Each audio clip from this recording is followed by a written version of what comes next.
Hey YouTube, welcome back to Succum's Garage. Today I'm going to show you how to replace the lower control arm on this 2013 Nissan Pathfinder. It is also related to the JX35 and also the QX60. Reason that being is because they're both Nissans, just under different names, but the motor is the same and also is the suspension. They're all the same. So we got here is a 2013 Nissan Pathfinder 3.5 liter all-wheel drive Platinum. You have to remove that cotter pin and this axle cage out first too before you break that open. Okay, so what you want to do is if you don't have an impact gun or if your impact gun can't break up the axle nut, what you want to do is go ahead and pop out the center cap from the wheel, put the wheel back onto the ground and lower it down and go ahead and break that axle nut with a breaker bar. But we're using an impact gun, so it's actually a lot quicker for us.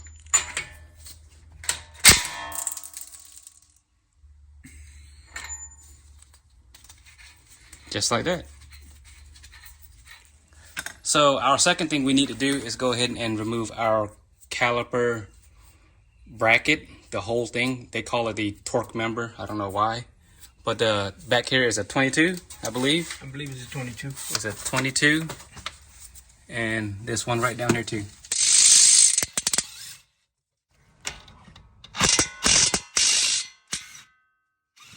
You just gotta...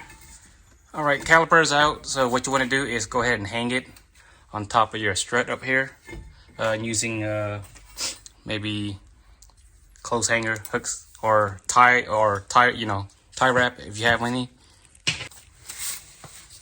This pin that holds the brake line in place, if it will focus. You need to get that out too. Go ahead and remove the rotors. So the next thing you want to do is go ahead and remove this speed sensor, which is a 10mm bolt.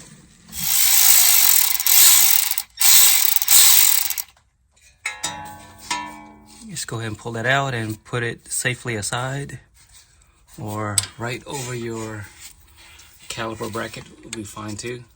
Also go ahead and unhook it from here too to relieve the tension. You don't want this thing breaking.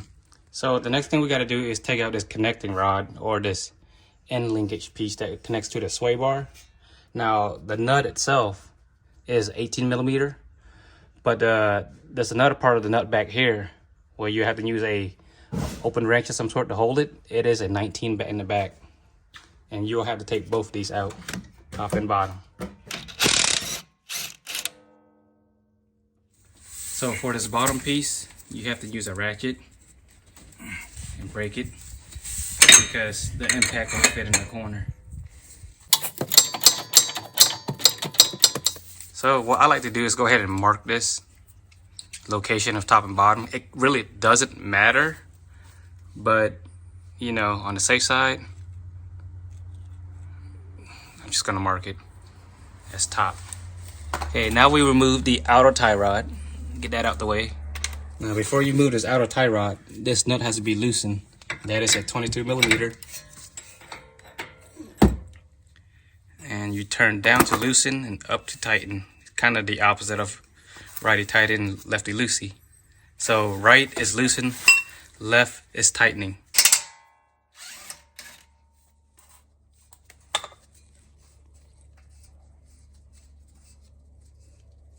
If you don't have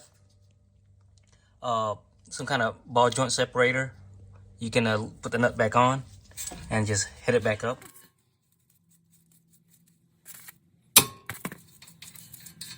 Alright, so our next step to do is go ahead and remove these two bolts that holds the shock strut together. These are also a 22mm bolt and nut.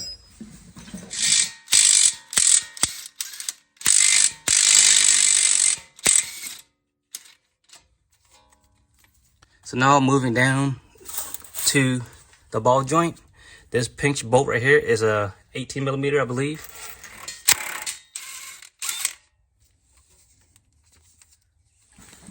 All right, so in order to take this pinch bolt out, I have here is a punch tool. You want to go ahead and just get a hammer and just drive that right through, and that'll come right out. So once you get that pinch bolt out of here, what you can do is get a pry bar and just lift up on it, and it should just pop right up, just like that. What you want to do here now is put some pressure and push down on the control arm. This whole knuckle right here will come down, and then it will go ahead and it will also free up the axle.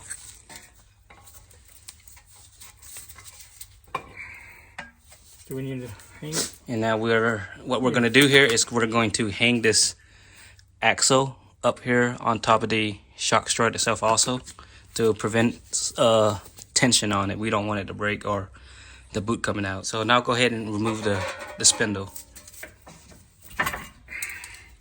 All right, the control arm here has a long bolt and a short bolt. Now the bolt and nut itself is a 22 millimeter, so you have to get a open wrench on top and a socket on the bottom. Same thing with this one. Once you get those bolts out, this should come out freely.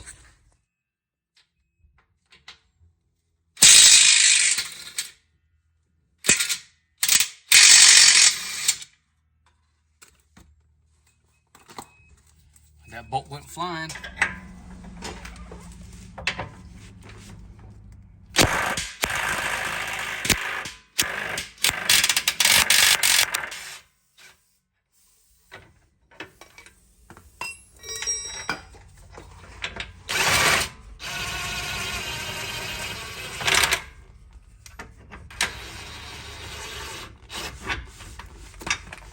It should come out easily.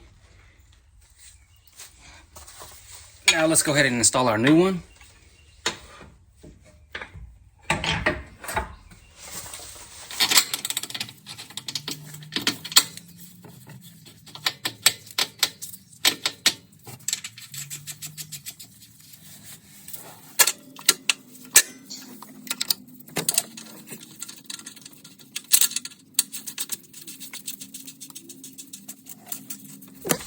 So those two bolts that we just put in, those get torqued to 125 foot-pounds.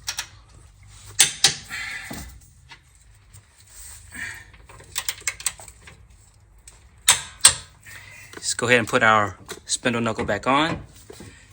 Go ahead and put it on the ball joint first.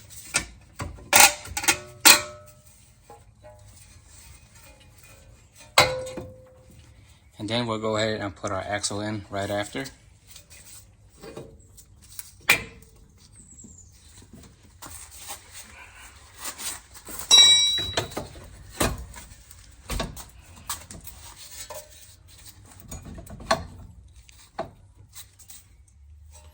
And we'll go ahead and reinstall our bolt that goes to the shock strut.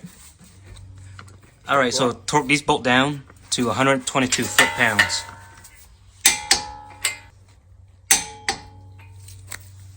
Now we are installing the axle nut. That also gets torqued to 135 foot-pounds. Now if you have a buddy with you, they can step on the brakes and you can torque this, or you can go ahead and torque it when the car is down. So now we're going to go ahead and install our rotors back on and our brake calipers also. Put a few lug nuts here just to hold this in. Go ahead and install our speed sensor back in. The torque spec on this is, but just snug it up. We got our caliper bracket bolt back on. Okay, and we're going to go ahead and torque that to 91 foot-pounds.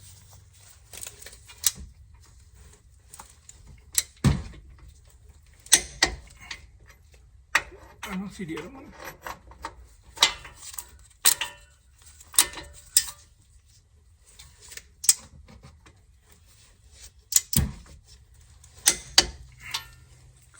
We'll go ahead and connect all our lines back. We'll put that clipping back on here. We'll go ahead and put this back on here too.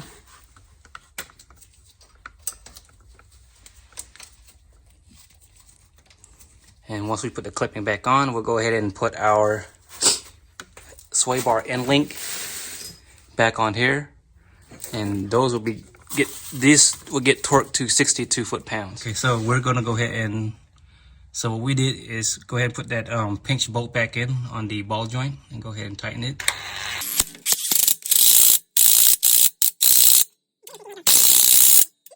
All right, so that bolt right there gets torqued to 72 foot-pounds. Okay. That nut gets torqued to 62 foot-pound on both end, top and bottom.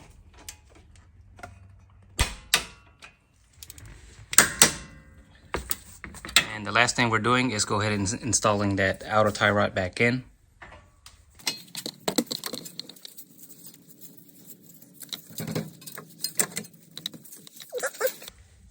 Castle nut. And that castle nut, go ahead and put that on, and that gets torqued to 33 foot-pounds. So we're torqued that to 33 foot-pounds. Okay guys, so if you're putting this castle nut back on, and this bridge right here is covering this hole, you can go ahead and back it out just a little bit just to get this cotter pin back in. So what we're gonna do here is I have a buddy of mine who's gonna sit in the car and suppress the brake. I'm gonna go ahead and torque this axle nut. It is torqued to 135. Ideally, we shouldn't be doing that, but we're trying to save some time.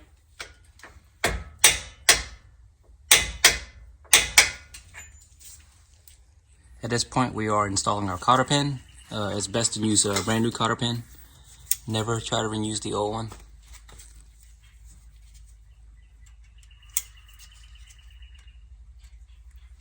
Now we're gonna go ahead and throw our wheel back on, and the lugs will get torqued to about between 80 and 85 foot-pounds.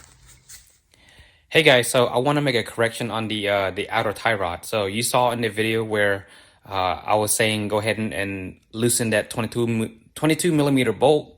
That's on the outer part. You don't have to do that. The reason why I did that was because we were replacing the outer tie rod. The only thing you have to do is actually loosen that castle nut, which is the 18 millimeter bolt. Put the nut back on and hit it with a hammer, smash it back up, and move it out the way, and that's all you have to do. And I do hope you guys enjoyed the video. If you did, go ahead and smash that like button for me, and subscribe if you're not already subscribed, and I'll see you guys next time.